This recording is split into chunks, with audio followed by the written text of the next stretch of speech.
Well, welcome back to Inside Personal Growth. This is Greg Voisin, the host of Inside Personal Growth. And joining me from Glendora, California, just up the road a piece from San Diego here, is Chris Fontanella. And Chris is the author of, well, actually two new books, but I'm going to hold up this one, Tune Up Your Career, Tips and Cautions for Peak Performance in the Workplace. He's got another one called Jumpstart Your Career. Let me get that in there, right? 10 tips to get you going. Tune up and jumpstart. I told Chris before we went into this, they're both great books.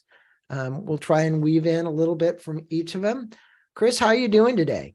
Doing great, Greg. Thank you so much for having me on the show. I'm looking forward to our conversation. Well, it's always an honor and pleasure. And, as this dynamic world of what I want to call it, just employment, is a kind of a shifting sands territory. Always has been. I think it always will be, because people's passions change and their purpose changes, and they want to maybe move someplace else and do something different. And especially with the kind of millennial group, we see people that are driven by purpose. And don't want to take jobs no matter what the salary is, right? Exactly. They want to make a difference in the world. But I'm going to let my listeners know a bit about you. Chris Fontanella is the founder of Encore Professionals Group, and we'll put a link to that as well. You can also go to Chris Fontanella, FONTANELLA.com. There you'll see a beautiful website with his books, the media, about him, homepage. But this professional services firm specializes in identification and placement of accounting and finance candidates in temporary and permanent positions. He previously serves as division director of Robert Half International and client services director for Resources Global Professionals. Prior to entering the staffing industry, he spent years studying theology and preparing for ministry, having received a bachelor's degree from Oral Roberts University and his master's from Fuller Theological Seminary.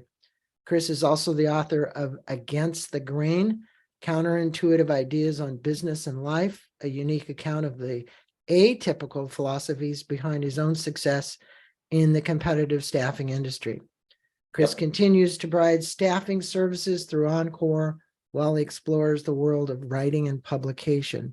Well, I don't often get a chance to meet my authors because they come from all over the world, but Chris and I broke bread, and I have to say he is one of the most genuine, nice, sincere individuals I've met, and I'm not just saying that because he is really a gem of a person. So, Chris, thanks for being on Inside Personal Growth.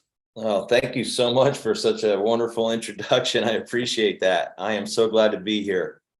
Well, let's kind of start this off, in the introduction to Tune Up Your Career, Tips and Cautions for Peak Performance in the Workplace. You speak about the different parts of the book, and you show that the book highlights work life. And actually, I started this podcast with a true work-life example of millennial, right? Wanting to have purposeful work. How did your staffing experience contribute to the success of the book, Jumpstart Your Career and Tune Up Your Career? Because you were influenced for years and years and years of placing people in positions, in particular, people in CFO kind of positions. And they're not unlike anyone. Many of them want to have purpose. They want to be doing something for a reason. And when you weave in the fact that you also have a degree in theology, your life is really unique because there aren't too many people out there putting people in job positions, actually caring about what the spiritual path is for these individuals.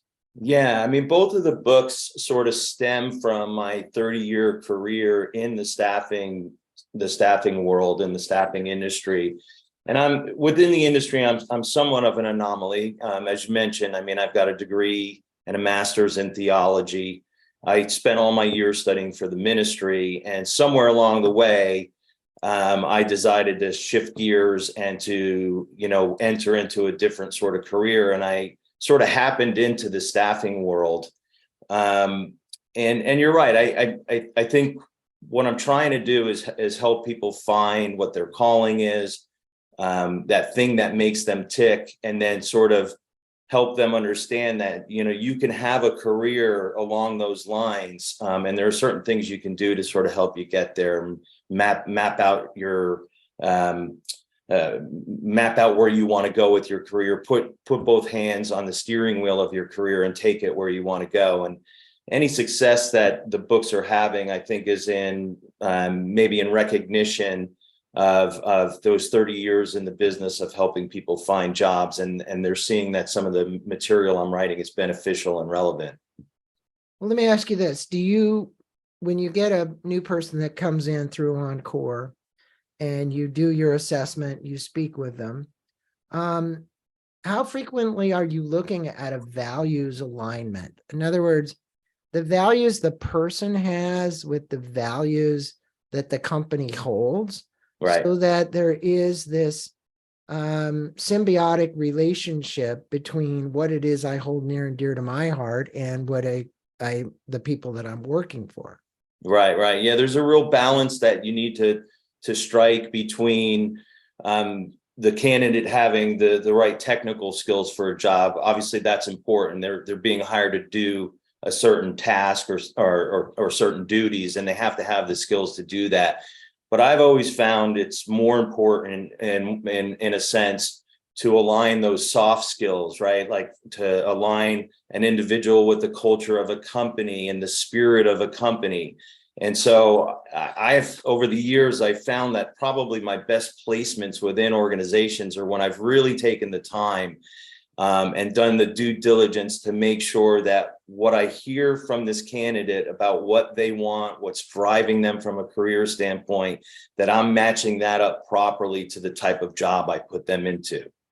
Yeah, and I think that's so important. And I think as people switch careers or change, or they're moving from one job or they got laid off, there's this unsettling kind of uncertainty, right? Yeah. I don't think there can be any more of maybe a confusing time of when maybe someone is laid off and then has to find somebody like you to go find another position. One, unless they got some severance pay, they're sitting there without pay, so they're nervous. Yep. And it disturbs it, right? And so if you would speak to the audience about this uncertainty as it relates to making a decision, because this can cloud my decision. A lot of times I'll want to jump for the first thing just because I'm in a hurry, right? And I'm saying, okay, I'm going to take that job because I got to, pick the car payment and the house payment and send the kids to college, right? Right. And frequently that isn't always the best decision. Yeah. Correct. Yeah. I mean, I think you have to start from the premise that uncertainty is a reality, and uncertainty is par for the course in life and in your career as well, right? Because you just never know what's going to happen. You could show up to work one day and an announcement is made that your job is being relocated to another state because the company was acquired by another organization. The boss that you love working for just got fired or quit because he's pursuing other interests.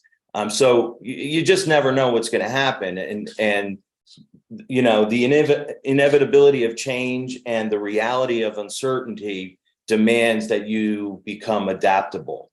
And if you can somehow have a paradigm shift in your mind that this change that is now sort of fallen on my lap, within it is embedded some possibilities for yourself. Yeah. Right. And a lot of people don't take that moment to just step back and breathe and then try to look at the situation with fresh eyes and try to see within it possibilities that may be out there for you through that situation.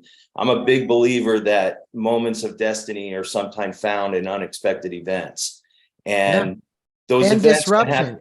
Yeah. And disruption, right? In other words, that was somebody gets laid off or the company downsizes or whatever it is.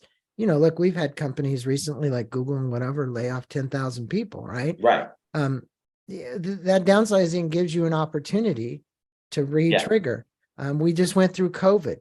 Everybody was re-looking at their life and who they were and how they wanted to be and interact. And am I going to take a new job? I'm going to stay at this one, whatever, right?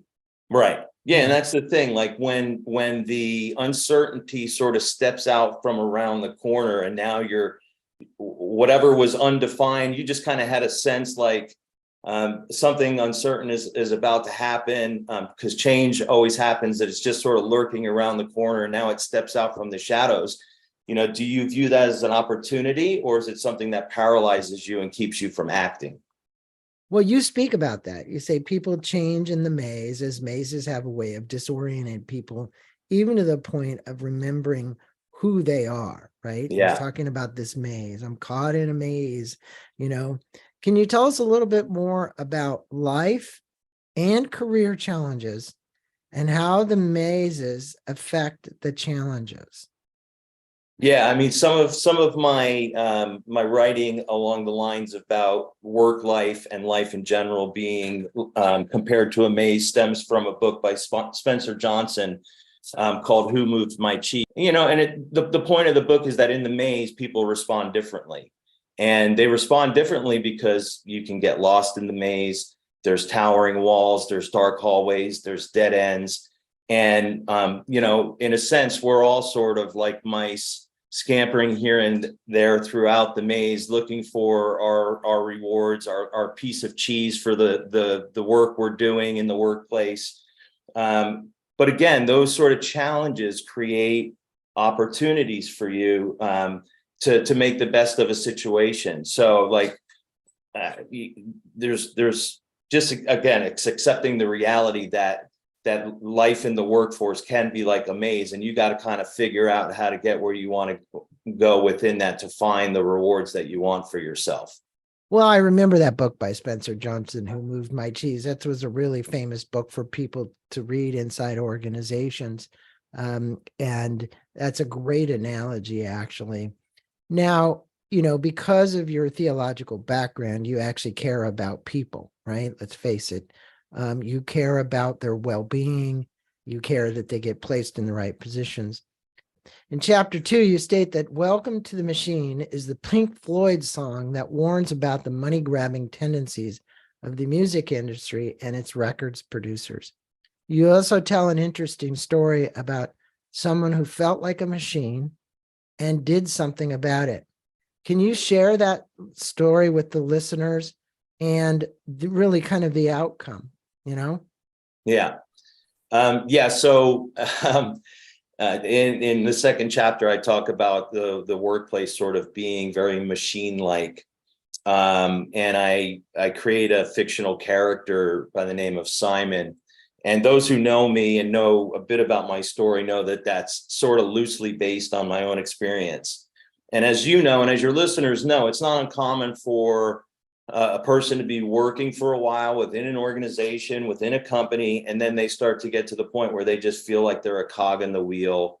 They're just part of the machine to help keep pushing the profitability of the organization. And along the way, it's very easy to sort of lose your individuality. And I had been working for a company for many years, and I loved the company. But after the company became a publicly traded organization, I saw cultural shifts that started to make me feel a little out of place, like I didn't fit anymore, because all of a sudden there were standardization of business practices. There was like a homogenization around the types of people that were being hired. And when I looked around at the people that were being hired and I compared them to myself, I'm like, I just don't feel like I fit in anymore. And I think there's a lot of that in corporate America, right? Where companies want to hire this people from the same ilk.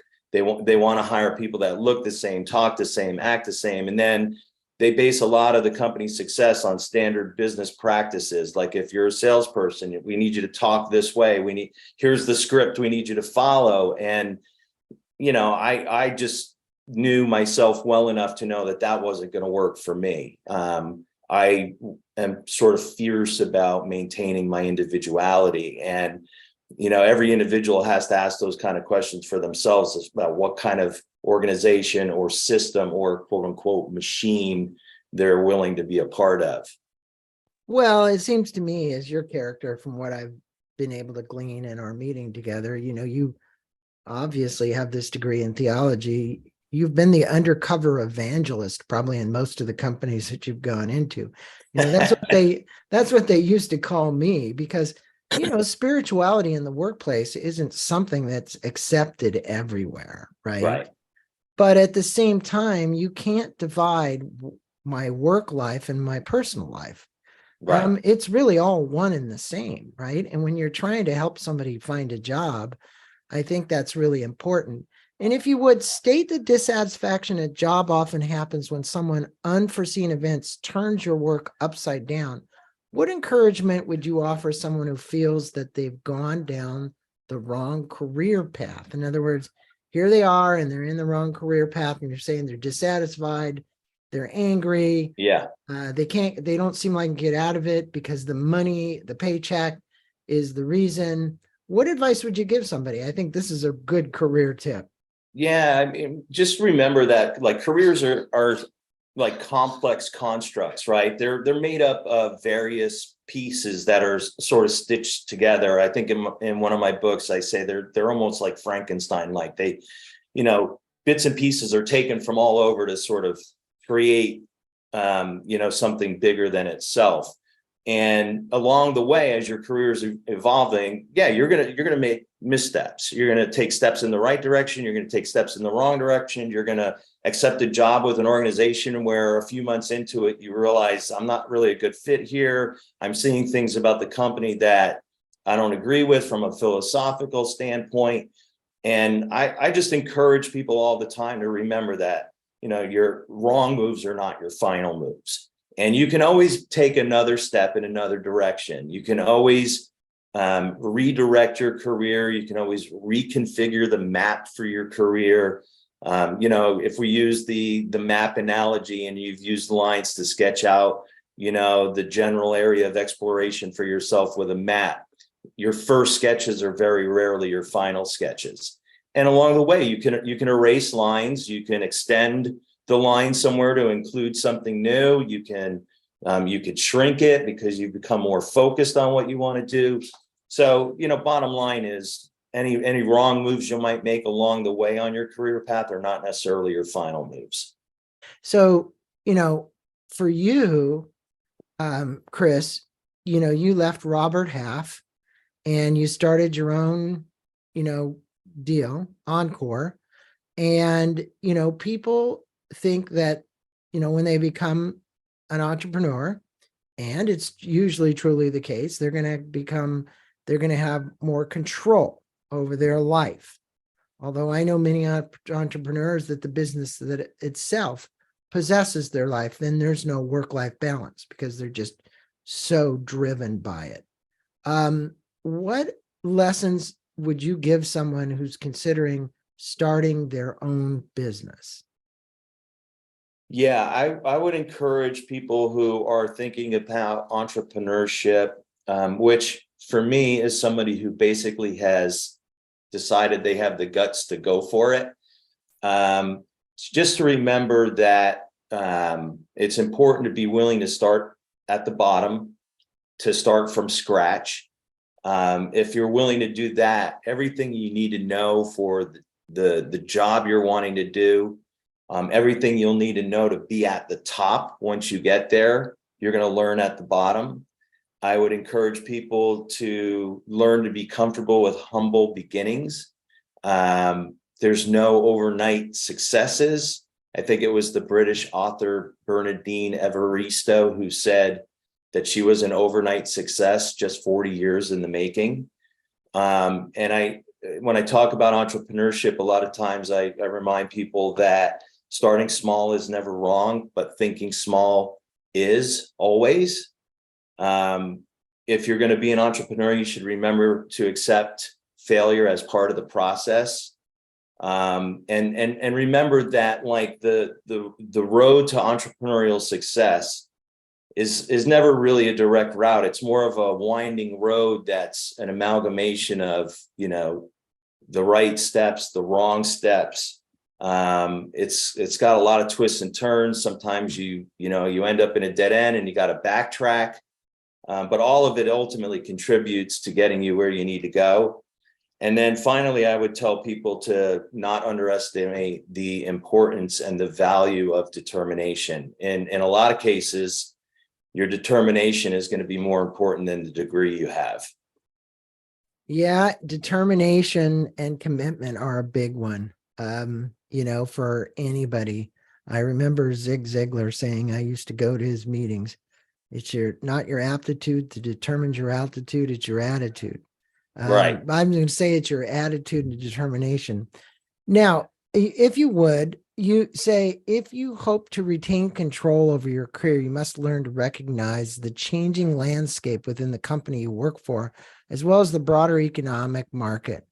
What are some signs that can help an employee recognize change is about to happen at their workplace of employment? Right. And what should they do to catch a glimpse of the impending changes that is inside this environment at work? Yeah, work life landscape is always shifting, and it's a matter of many times just paying attention, sort of keeping your ears peaked to listen for certain things.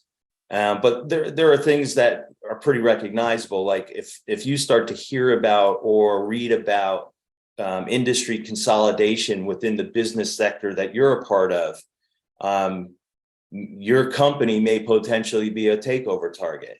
If you start to see rounds of layoffs and downsizing at your company, it's a pretty good indication that something's going on a bigger level that you might not have all the insight in, but could potentially impact your job.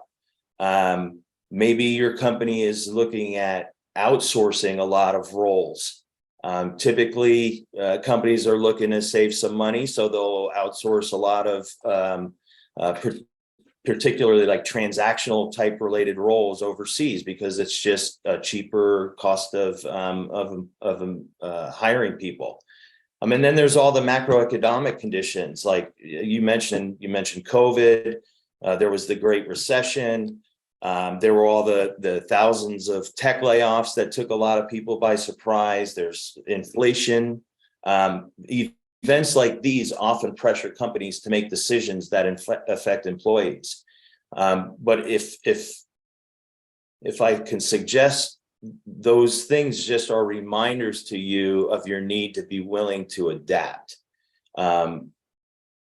See them as signs pointing you to at least begin to think about, you may have to make a decision to either move on from a company or to seek employment elsewhere. And so when you notice the ground underneath your work life landscape shifting a little bit, that's a pretty good indication that you need to start thinking outside the box a little bit. Well, it's important to see around corners, and that's what an entrepreneur, even if it's not entrepreneurish, but if you're inside a company, you need to look around the corners.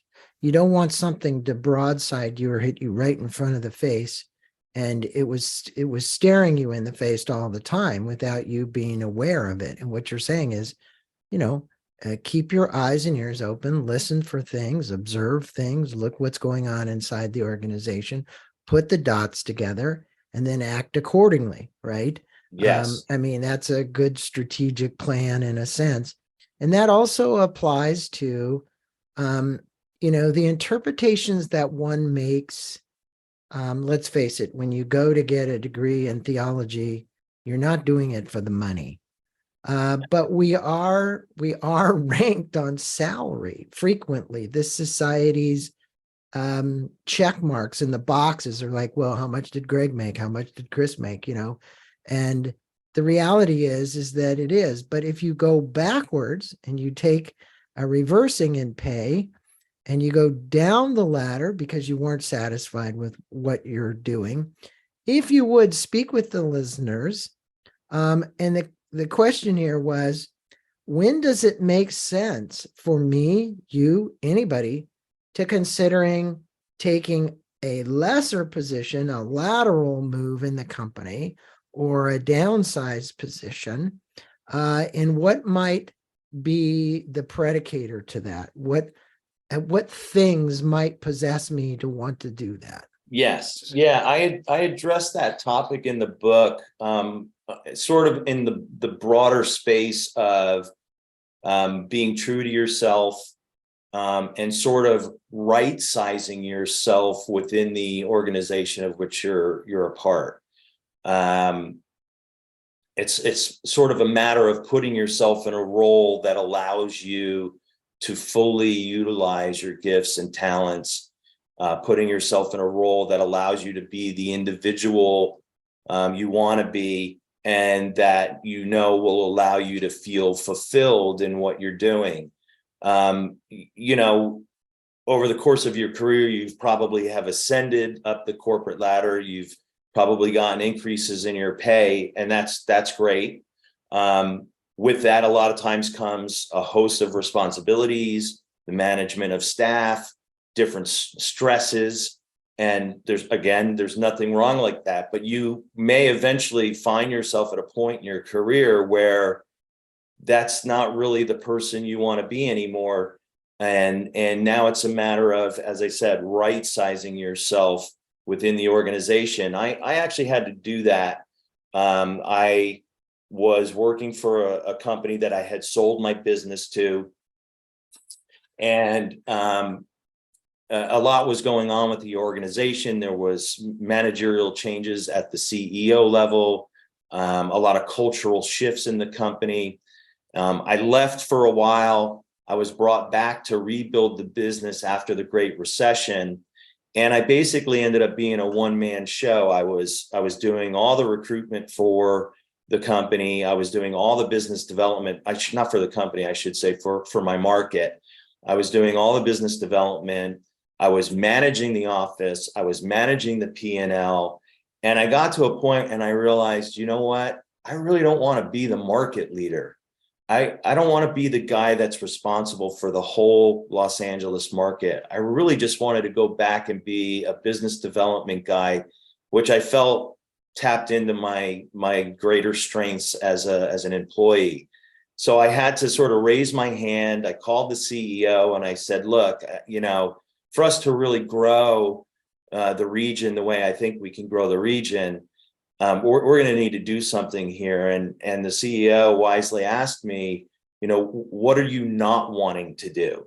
And I said, really, I don't want to be the market leader anymore. And so in essence, I demoted myself into just being a sales guy.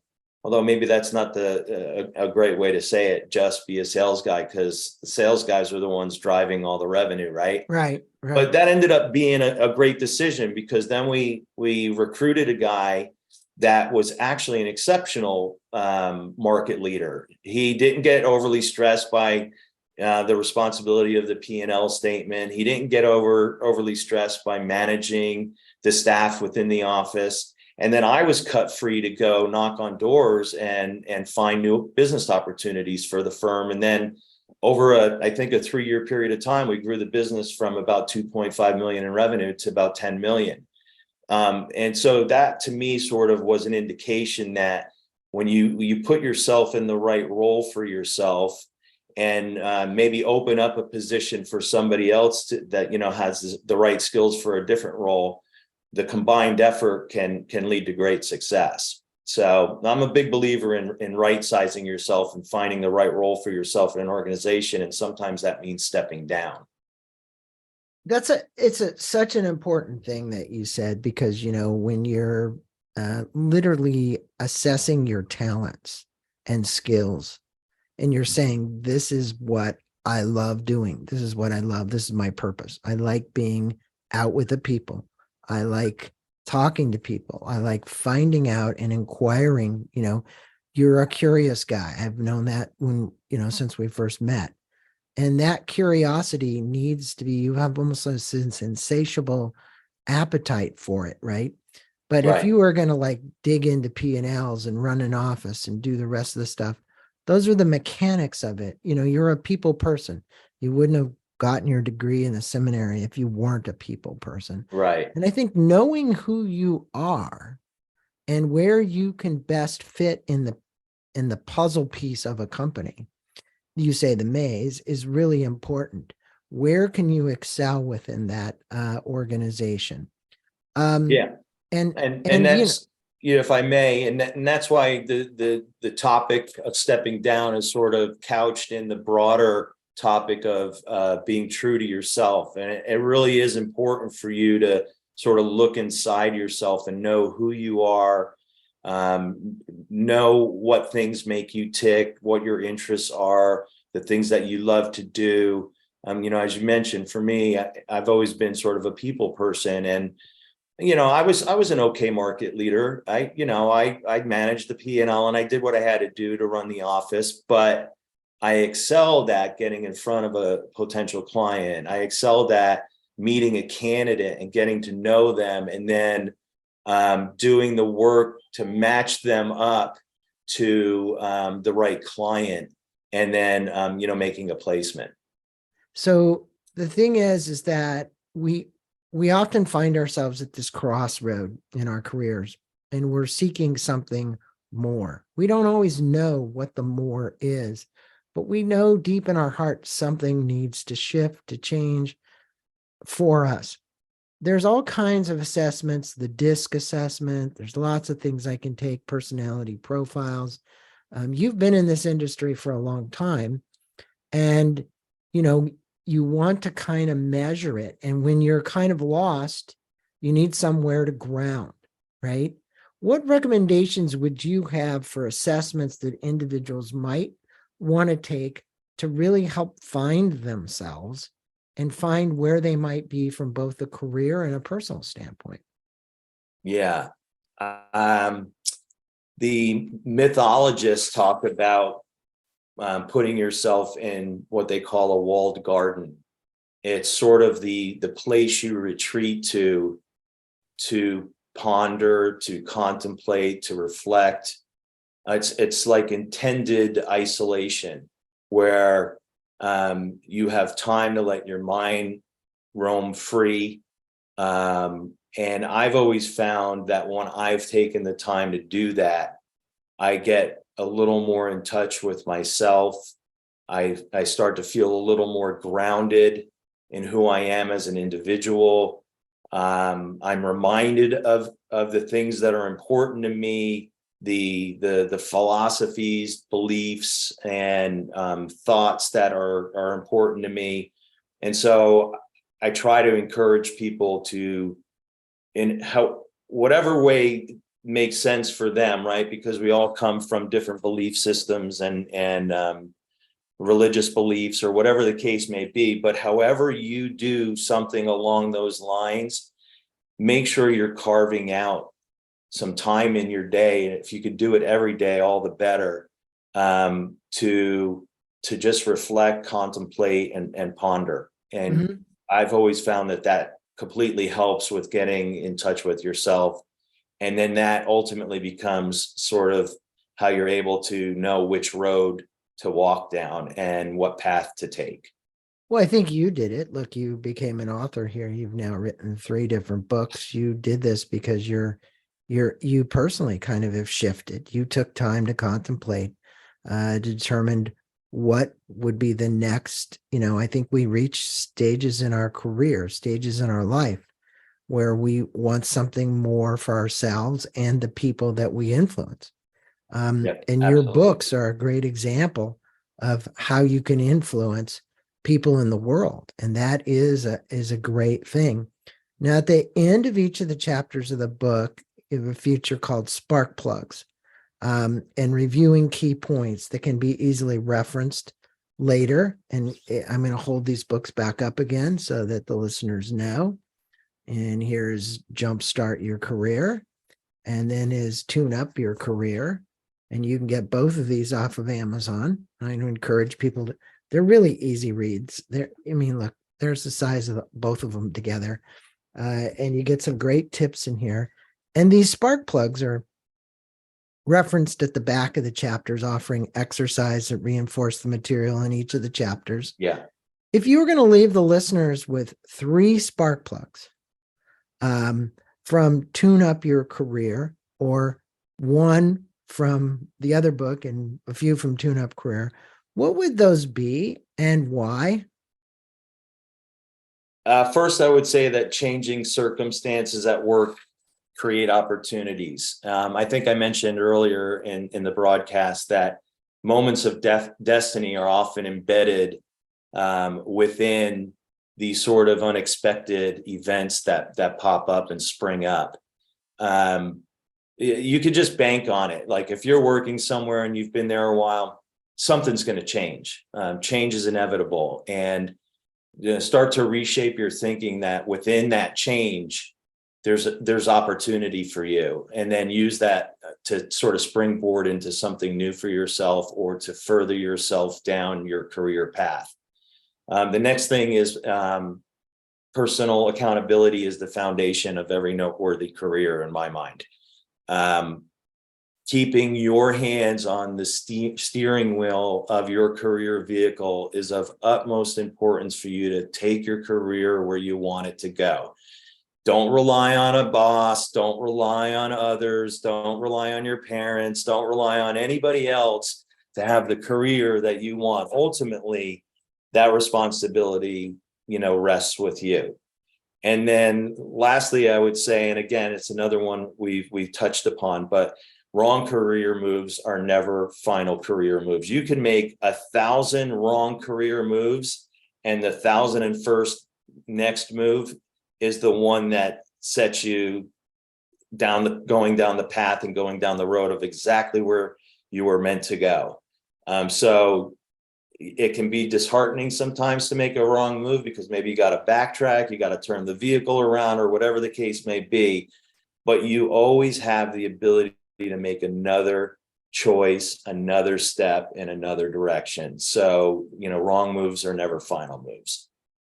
Those are great 3 tips. Those are wonderful tips for the listeners to take away.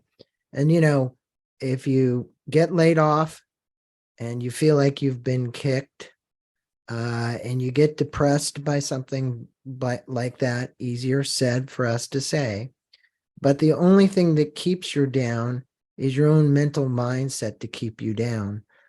You just need to get up and take the next step. It was interesting. I just watched that documentary series about Arnold Schwarzenegger, and they profiled his career from weightlifter to actor, from actor to politician.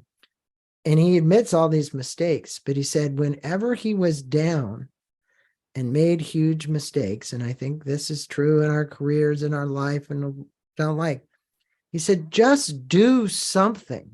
Yeah. Just do something. Pick up the phone and call someone. Send an email to someone that you've never sent an email to before, because you're out seeking a new career. You never know where it's going to go. And then I think for you as a theologian and a spiritual man, you have to have faith. I think in the end of all of this, there's a larger presence that watches after us. Call it God for those people who believe in God. If you don't believe in God, maybe it's your angels, the angels that whisper in your ear. But I think more importantly, be attuned to listening to that higher spirit, because every day you're given, and you know this because of my show, you're given signs and signals, but you have to be aware of what they are. You have to understand that they're there for you. And, I know this may kind of silly, but when you look up and you see a stop sign, maybe the stop sign is the indication that you shouldn't go down this particular path. Right. I know these examples may sound a little far out to some people, but I know I've always used my intuition. If you would, in this interview with us today, about how you've used signs, symbols, your faith, your spirituality to guide you along the path no matter how hard it's gotten. Look, I'm certain that you don't mind if I tell people, not too long ago, you had a life-threatening experience. You had a heart attack. Right. You've Yeah. responded. That incident in your life really re-triggered you to rethink about everything, didn't it? It absolutely did. And I'm like you in that I've always been intuitive, and have tried my best to listen to my inner voice. That may be a way that people are more comfortable sort of defining that. And also, like you mentioned the word faith, and faith in its sort of simplest definition is believing in the unseen. And when you think about all the entrepreneurs out there, one of the things that I found that they have in common is that they were able to see unseen worlds. They had this vision that penetrated, what's right before them, and they could see what others couldn't see. And so in a sense, a lot of these entrepreneurs had faith. And then that belief in whatever they saw that was unseen really guided their decision making. It guided the actions that they took to sort of make that unseen reality a reality. Well, they were given guidance on how to actually manifest that. Right. So in other words, the putting something into physical form that comes from the ethereal requires that you not only have belief and faith, but then you follow the guidance that you're being given. I mean, you can look at most of these tech entrepreneurs, a lot of them, Steve Jobs, he'll tell you, hey, he used to go to India and he went to the ashrams and he believed in doing strong meditation and a connection. Many of the people said my intuition was my strongest guiding point as an entrepreneur. And I'd say it's the strongest guiding point in your career as well. When you're going and you're looking through the pages of LinkedIn for careers, be cognizant of what is on the words on the page and how it feels to you. Not just the fact that they're advertising a job for, 200,000 to work remotely or whatever it might be, right? Right. Really look into it very deep. But Chris, what you've done today with my listeners and myself is you've opened up a new world of how to not only tune up a career we might have, but maybe a career we're looking for, and how to tune that into our work-life balance so that we're happy as individuals and we're contributing to society, that we're making a difference in our lives and the difference in others. It's been a pleasure having you on the show. For all of my listeners, we're going to put a link up, but I'll say it again. You're just going to go to Chris, FONTANELLA.com. There you're going to learn about all 3 books, and you can contact Chris through there. There's a contact section in the media and the books. And thank you so much for a lively interview, an engaging interview, an interview that I think completely informed people some of the steps they can take along their career path. Greg, thank you so much for having me. It's 100% my pleasure to be on the show. All right. Blessings to you. Have a good Thank rest of you, your day. sir. Thank you so much.